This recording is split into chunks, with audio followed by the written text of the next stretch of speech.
Welcome back to Pivot Point. I'm your host, Maya Rockymore, and I am pleased to welcome Dean Baker to the show. Dean, welcome. Dean, are you there? Yes, I'm sorry. I couldn't hear the music. Okay. How are you doing, Maya? Okay, I'm well. How are you, Dean? I'm doing well. Listen, Dean, is sequestration going to go through?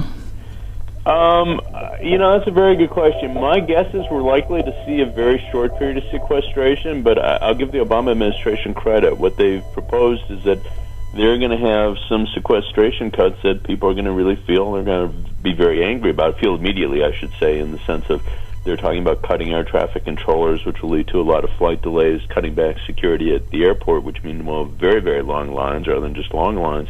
And my guess is that very quickly the Republicans will come to the table and be willing to accept something quite different. So I think we'll probably see that. We'll probably see it go into effect for a day or two, and then we'll get some very different package. So do you think that the Republicans will be scared into coming to the table? They're going to get a lot of pressure, and that's going to be across the board. I mean, these people are people are flying tend to be upper income people, business people. They're not going to be happy. You'll have flights canceled. People are counting on getting on a business trip, some cases a vacation. They can't do it. Waiting 2 hours at the security at airports. You can get a lot of people pretty angry, and given that the whole thing is really pointless, and they know this. I mean, everyone knows this. I mean, So my guess is you will get them to the table pretty quickly. So, Dean, you wrote a piece for The Guardian recently talking about and making the case, as you eloquently do, and I've heard you do on many occasions, that we actually need to be expanding the deficit and the debt right now.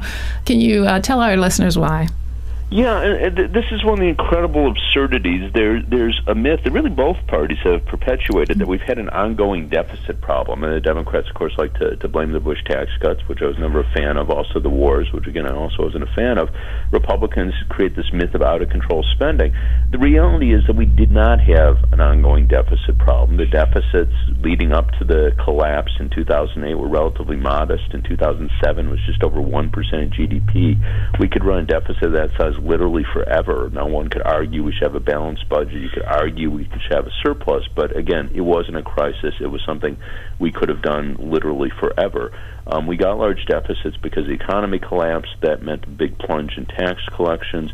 We pay out more money for programs like unemployment insurance, other programs associated with supporting people who've lost their jobs. And then, of course, we did other stimulus that deliberately raised the deficit to boost the economy. Now, that's basically over now. That was 2009, 2010. 2011 pretty much faded to zero. By 2013, there's almost nothing there left. But we have a large deficit today, again, because the economy is weak. And had the economy stayed strong, we wouldn't have a deficit. And if we cut back the deficit, we're slowing growth, throwing people out of work. And I just don't see how anyone in their right mind would want to do that.